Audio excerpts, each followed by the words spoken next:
Olá, estudantes da EJA, tudo bem?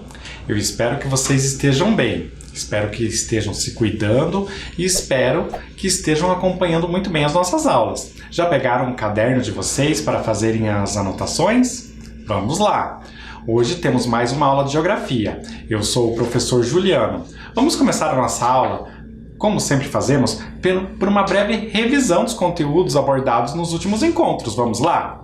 Primeiramente, falamos na aula anterior sobre os recursos naturais, recordam? Os recursos naturais, eles podem ser classificados em renováveis e não renováveis. Os renováveis, nós sabemos que são as águas, o solo e também as florestas. Lembram os recursos hídricos, biológicos e inclusive energéticos. Podem ser considerados renováveis. No caso ali, as águas dos rios, as águas dos lagos, nós temos ali os solos que são utilizados na agricultura, na pecuária, que é a criação de animais. Alguns tipos de florestas, inclusive, são considerados recursos renováveis. Os recursos energéticos são aqueles que são capazes de produzir energia. No caso, vejam, as águas ajudam os homens a produzir energia elétrica nas hidrelétricas. Existem recursos que são considerados não renováveis. Podemos exemplificar por meio dos minerais. Vejam, alguns minerais são retirados da natureza e levam muito tempo para se recompor, ou seja, eles vão enfrentar um processo de esgotamento, por isso precisamos utilizá-los com sabedoria. Por exemplo, o cobre, a areia, ou mesmo outros tipos de metais como ferro, aço. Então, esses recursos, se não usados com sabedoria, poderão ser esgotados. Temos outros recursos não renováveis, como, por exemplo, o petróleo, o gás natural. Esses recursos também são considerados energéticos. Lembram da aula anterior, não é mesmo? Agora, temos também que lembrar o seguinte: todos os recursos mencionados devem ser utilizados com racionalidade. E o que significa isso?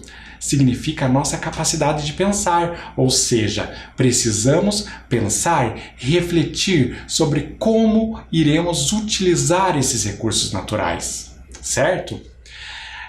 Na aula anterior, falamos uma coisa muito importante. Nós, os seres humanos, somos recursos humanos. Por quê?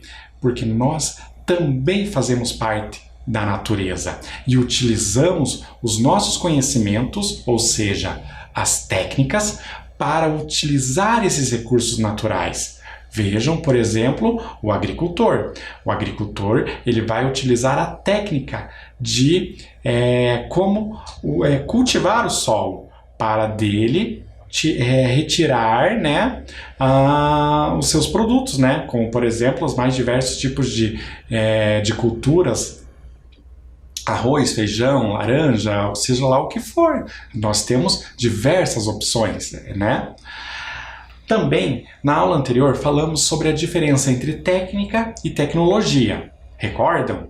Técnica é o como fazer, o conhecimento que nós temos sobre um determinado assunto.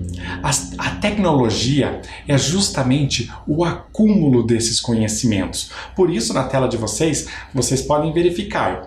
Temos uma pessoa trabalhando. Ali temos um exemplo de uma pessoa utilizando o conhecimento, ou seja, a técnica. E no exemplo de tecnologia, nós temos uma máquina, um trator. Vejam ali o trator. É o acúmulo desses conhecimentos que foi utilizado na produção, fabricação desse importante equipamento que vai facilitar a vida de muitas pessoas, inclusive o agricultor, que acabamos de mencionar. Todos esses conhecimentos vão Então, a técnica e a tecnologia vão promover algum tipo de mudança no espaço. Então, nós temos lá o espaço natural, que não foi alterado pelo homem. Esses conhecimentos que o homem tem sobre os mais diversos conhecimentos podem modificar o espaço. Essas modificações vão alterar aquilo que chamamos de espaço geográfico. Vejam, o homem vai construir prédios nas grandes cidades, ele poderá também construir pontes sobre rios. Ele também vai utilizar seus conhecimentos, por exemplo, na agricultura. Então, verifiquem, todos os conhecimentos utilizados para modificar um determinado espaço vão nos fazer compreender o que é, então, esse espaço, o espaço geográfico, o espaço que vivemos. Recordam que em aulas anteriores falamos, inclusive, que as cidades possuem duas áreas distintas, como, por exemplo, a zona rural e a zona urbana, ou seja, o campo e a cidade. Então, esses espaços vão ser tratados, vamos voltar a esse assunto na aula de hoje. Vejam lá, hoje vamos falar então sobre a importância do trabalho, tanto no campo quanto na cidade. Vamos falar também hoje sobre os limites que demarcam, que podem ser demarcar um território. Vamos falar também sobre as direções cardeais. Então são diversos assuntos, vamos lá? Primeiramente, eu vou fazer um convite a vocês. Vamos refletir sobre uma fotografia, um texto ali que está presente na fotografia. Olhem lá o cartaz que as pessoas estão segurando, olhem lá. Se o campo não planta, a cidade não janta. Impactante essa frase, não é mesmo? Vejam que essa fotografia foi retirada em uma manifestação lá em 2016, onde trabalhadores na cidade de Maringá estavam fazendo uma manifestação sobre o trabalho no campo. Olhem lá, o que a frase que aparece na fotografia, se o campo não planta, a cidade não janta, pode significar? Como que vocês interpretam essa frase? Não é muito difícil, não é mesmo? Vejam, os alimentos que são consumidos lá no campo são produzidos, lá no campo, eles vão ser consumidos onde? Na cidade. E também no campo, obviamente, porque as pessoas que moram no campo também se alimentam.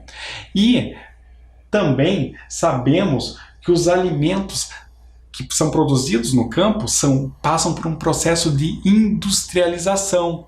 Isso normalmente pode ocorrer nas cidades. Então, nós podemos perceber essa relação entre a zona rural e a zona urbana, o campo e a cidade. Temos uma outra fotografia que também traz uma reflexão muito importante. Vejam ali o que está escrito no outdoor, uma frase também bastante impactante. Se a cidade não fabricar, no campo haverá dificuldade para plantar. O que será que isso significa? Pensem aí, pessoal. Se a cidade não plantar, se a cidade não fabricar, no campo haverá dificuldade para plantar. Vocês concordam que se a cidade não fabricar, no campo não haverá possibilidade do plantio? Concordam com isso? Vejam lá. Por isso eu coloquei ali. Será que essa afirmação é verdadeira ou falsa? Será que quem criou essa frase está correto? Olha, temos que pensar lá. A cidade fabrica coisas e o campo, por sua vez, com o seu trabalho agrícola, vai ser responsável pelo plantio. Então, nós temos uma afirmação correta, porque no campo temos o plantio, mas na cidade temos a fabricação de alguns tipos de instrumentos que vão ajudar no cultivo. Por exemplo, um trator. Ele não vai ajudar o agricultor no seu trabalho? Com certeza, não é mesmo? Agora, a manifestação apresentada na fotografia 1 ocorreu por causa da... Temos aí algumas possibilidades. Da necessidade de valorização do trabalho no campo ou da difícil mobilidade entre o campo e a cidade. E agora, pessoal? Qual será que é a resposta correta? Será que aquela manifestação lá da fotografia 1 ela tem a ver com a necessidade de valorização do trabalho no campo, que é uma coisa importante, ou a difícil mobilidade entre o campo e a cidade? Por que será que aquelas pessoas estavam se manifestando ou protestando? Eles estavam, então, querendo mostrar a importância da valorização do trabalho no campo, não é mesmo? Já que estamos falando, então, do que é a diferença entre campo e a cidade, vamos avançar e voltar a falar de uma coisa que já tratamos em aulas anteriores, limites, e avançando um pouco mais para entender o que é a diferença entre limite, fronteira e até mesmo divisa. Vamos lá? Vejam, os limites são as demarcações que vão separar municípios. Eles podem ser separados por elementos naturais, como rios, lagos ou até mesmo serras. O que separa estados são as divisas. Vejam ali na fotografia de uma placa mostrando ali muito bem a divisa entre o estado do Paraná e Santa Catarina. Temos também as fronteiras que separam países. Todas essas demarcações podem ocorrer a partir de divisões, né? Essas divisões podem ocorrer a partir de elementos naturais, como eu disse, lagos, rios, serras. Vamos ver cada um deles exemplificando? Olhem lá, os limites entre municípios. Ali temos duas fotografias. A primeira mostra o limite entre o município de São José dos Pinhais e Guaratuba. Vejam ali a placa. O Rio São João divide esses dois municípios. Também temos ao lado ali uma fotografia do Rio Atuba, que é um rio que limita o município de Curitiba do município de Pinhais. Então, olhem ali o exemplo, o rio que vai separar dois municípios. Temos também ali um exemplo, né, uma fotografia mostrando muito bem ali uma divisa entre dois estados. Vejam lá, ali uma divisa entre o Rio de Janeiro e Minas Gerais. Vejam ali a placa. Percebam que nessa fotografia o que separa esses dois estados é uma serra, diferentemente dos exemplos vistos ali no município, não é mesmo? E agora nós temos inclusive a fronteira, que vai separar dois países. Ali a fronteira entre o Brasil e a Argentina. Vejam ali uma ponte sobre o Rio Paraná que vai servir ali então como um marco divisório, né, entre esses dois países. Muito legal, não é mesmo? E agora vamos falar sobre os limites da nossa cidade, Curitiba. Vejam ali no mapa que a nossa mapa vai estar ali, nós temos a representação de parte dos limites ali de Curitiba. Vejam que temos ali uma parte do município de Curitiba, temos os limites que fazem os municípios vizinhos que fazem limite com o nosso município. Nós podemos ver ali as linhas que vão limitar os municípios vizinhos a Curitiba do nosso próprio município. Temos uma questão ali que vai ajudar na leitura desse mapa. Localize no mapa os municípios vizinhos de Curitiba. Vamos lá?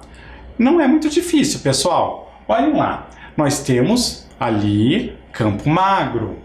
Temos também Almirante Tamandaré. Temos o município de Colombo. Temos o município de Pinhais. O município de Piraquara. E por último ali no mapa, o município de São José dos Pinhais. todos esses municípios são vizinhos a Curitiba. Temos uma outra questão ali. Localize no mapa o rio que faz limite entre Curitiba e Pinhais. Vocês perceberam a existência de um rio no mapa? Olhem ali. Se vocês analisarem o mapa, vocês vão poder perceber que há ali o rio Atuba. É um rio que vai limitar, então, o município de Curitiba do município de Pinhais. Não é legal, então, entendermos a leitura desse mapa?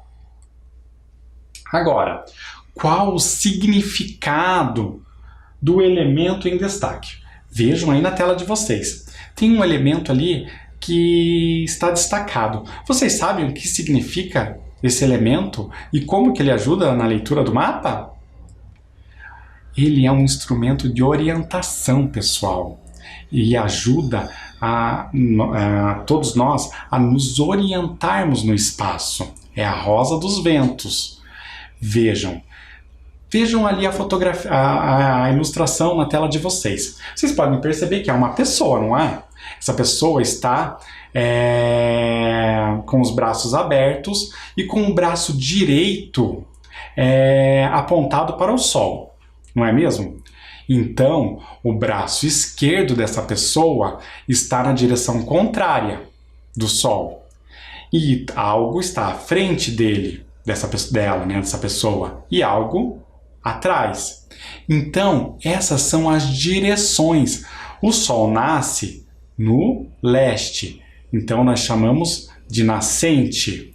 E nós temos o oposto do leste, no caso ali da imagem, o oeste, o poente.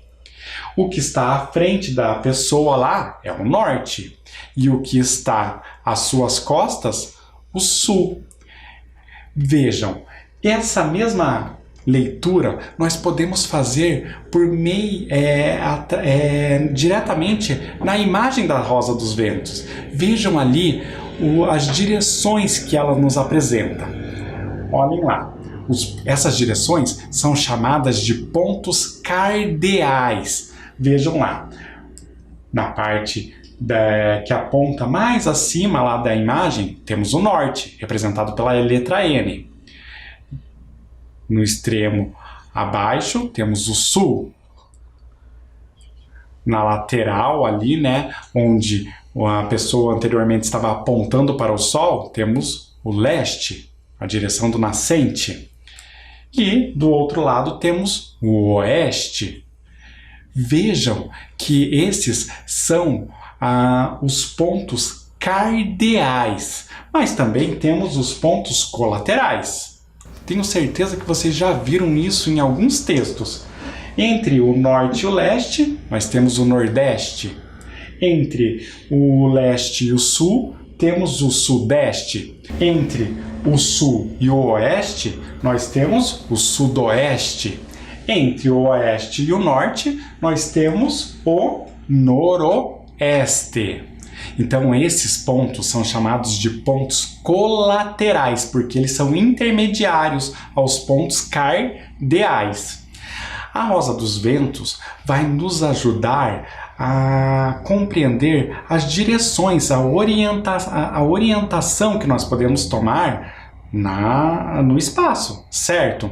Vamos agora assistir a um vídeo que vai nos falar sobre a invenção de um importante instrumento, a bússola. Vamos lá? Vamos assistir um minutinho a esse vídeo. Vamos lá? A invenção da bússola. Como as pessoas se orientavam antigamente? Bom, elas se orientavam olhando para o céu. Elas sabiam que o sol nascia no leste e se movia em direção ao sul, até se pôr no oeste. À noite, elas poderiam se guiar pela estrela polar ou estrela do norte. Contudo, ainda havia um problema. Quando o céu estava nublado, não era possível se localizar. Essa história teve um grande avanço quando um pastor percebeu que algumas pedrinhas cinzentas ficavam presas aos cravos metálicos de suas sandálias. Brincando com as pedras, ele percebeu ainda que em alguns momentos elas eram atraídas e em outros repelidas pelo metal dos cravos. Essas pedras eram as magnetitas. O pastor havia descoberto então um magnetismo. Os chineses utilizaram muito bem esse conhecimento. Eles perceberam que o planeta Terra é como um grande ímã e que o polo norte do nosso planeta é capaz de atrair essa magnetita. A união desse conhecimento à escala da Rosa dos Ventos deu origem à bússola que conhecemos hoje.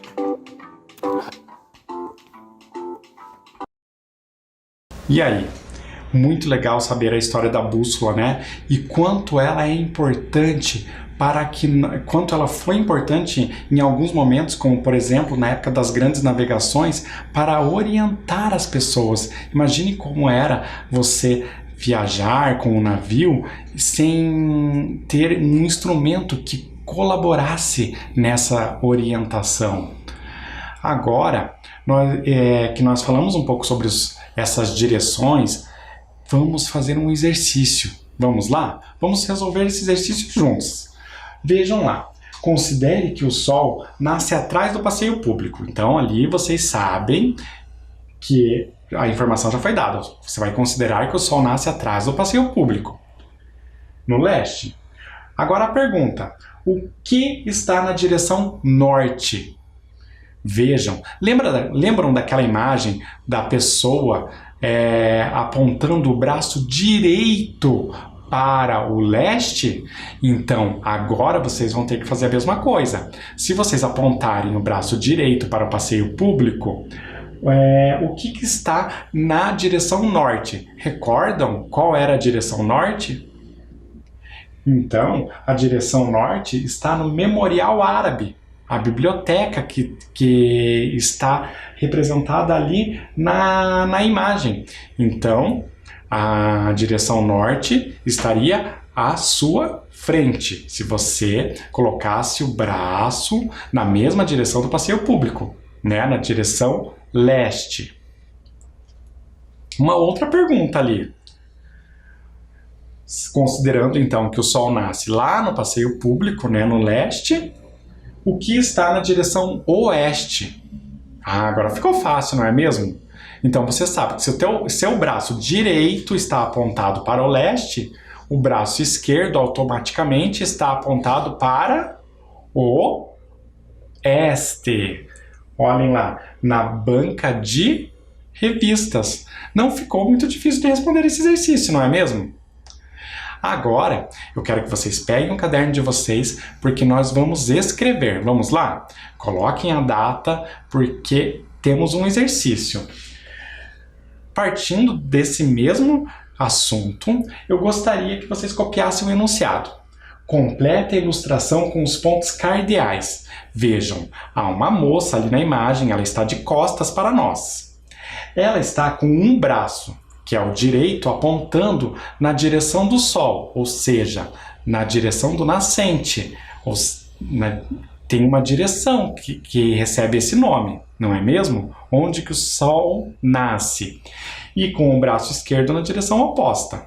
O que ela tem à frente e o que ela tem atrás. Vamos tentar responder? Eu vou dar um tempinho para que vocês copiem essas 4 direções e já preencham a resposta. Vamos lá?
E aí, conseguiram? Espero que sim. Olhem lá, a moça está de costas para nós, está apontando para o Sol, onde o Sol nasce. E essa direção nós chamamos de leste. A direção contrária ao leste é oeste. Veja então que o braço dela esquerdo está apontando para oeste.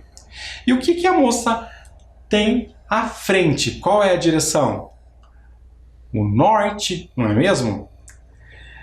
O que ela vai ter então nas suas costas? Qual é a direção que pode ser representada pelas costas? Que direção é essa? A direção sul. Perceberam como fica fácil entender os pontos cardeais, a orientação da rosa dos ventos com esse exercício bem simples? Basta você apontar o braço para direito, para o lado onde o Sol nasce.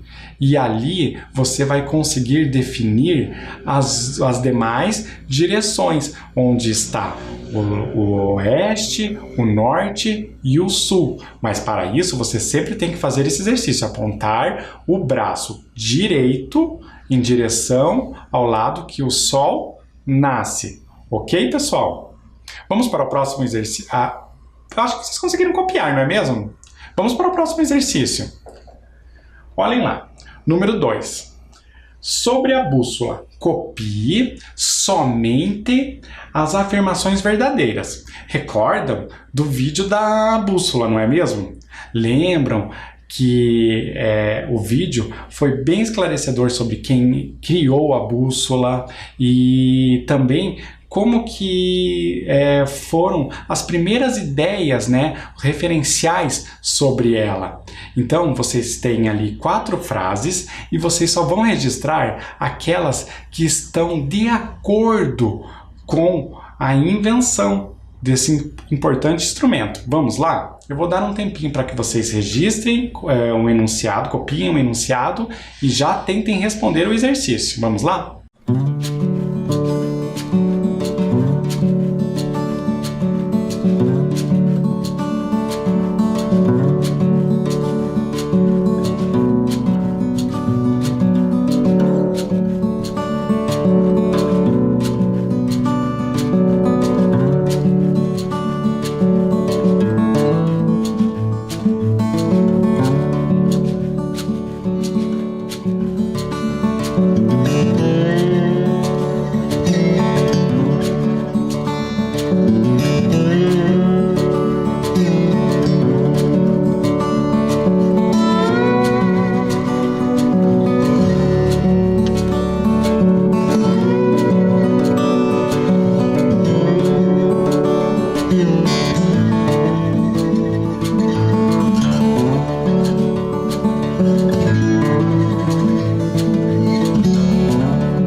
E aí, conseguiram responder? Vamos tentar, então, analisar cada uma dessas frases. Primeiramente, é utilizada para orientação geográfica. Está correto, não é mesmo? A bússola, ela é utilizada para nos orientarmos, né, geograficamente. Então, essa afirmação está correta. A próxima, será que é verdadeira? Será que tem a ver com a invenção da bússola? Pode medir o tempo? Não, a bússola não é um relógio, então ela não pode medir o tempo. A próxima, foi inventada pelos chineses. Ah, essa ficou fácil, não é mesmo? Olhem lá, a bússola, de fato, foi inventada pelos chineses. Então, essa é uma resposta verdadeira.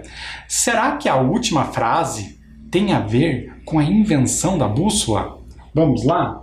É utilizada pelos agricultores. Será que os agricultores costumam utilizar a bússola? Será que eles precisam se locomover ali no espaço?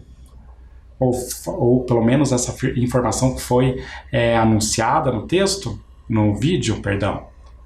Não, não é mesmo? Os agricultores não utilizam porque eles não são viajantes. Então, agora, se vocês não conseguiram responder, eu vou dar um tempinho para que vocês façam as anotações dessas frases. Vamos lá?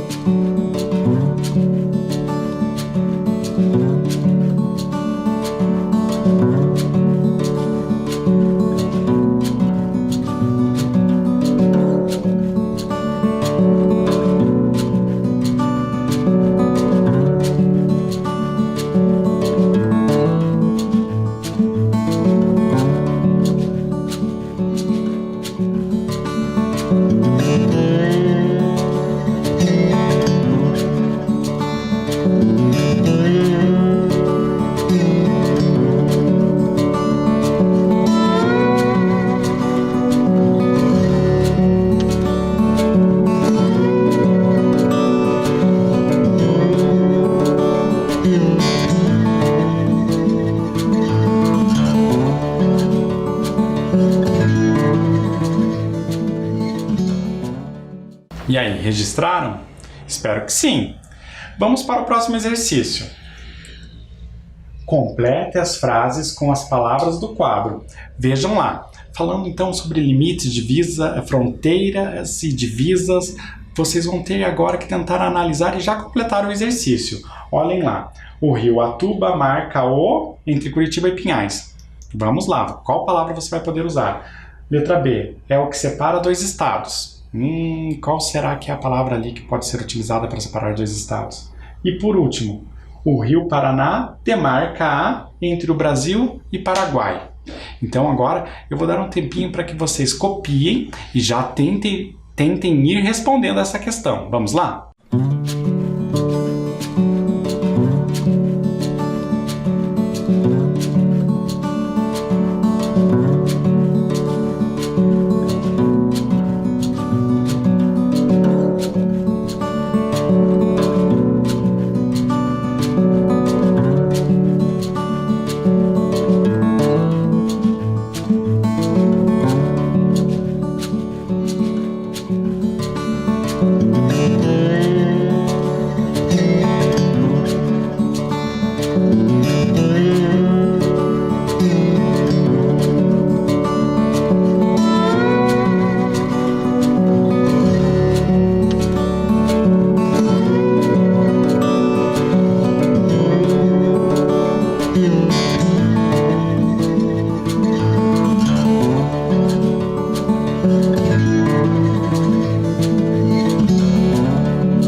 E aí, conseguiram? Vamos lá? Vamos fazer juntos. Olhem lá, o rio Atuba marca o limite entre Curitiba e Pinhais, entre esses dois municípios. Letra B, já começa com a palavra aí. Qual será? Divisa ou fronteira? Divisa é o que separa dois estados. E agora, a próxima questão. Letra C. O rio Paraná demarca a fronteira entre Brasil e Paraguai. Espero que vocês tenham conseguido responder esta questão. Eu vou dar um tempo para que vocês registrem, caso não tenham conseguido terminar. Vamos lá?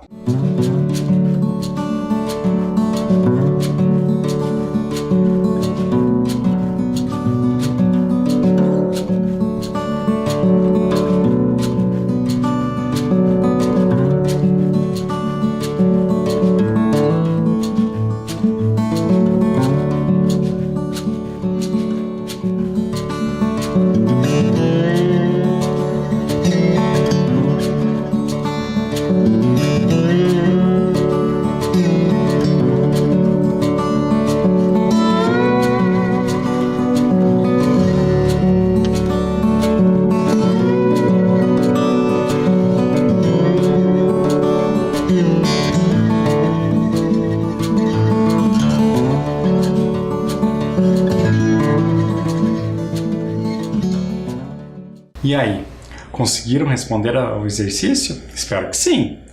Pessoal, por hoje estamos terminando a nossa aula. Espero que vocês tenham conseguido responder a todos os exercícios e espero também que vocês continuem participando sempre, prestando muita atenção às nossas aulas, anotando tudo que for possível. E também vou me despedindo por aqui, esperando que vocês estejam felizes e aguardando o próximo encontro. Até lá, pessoal. Tchau!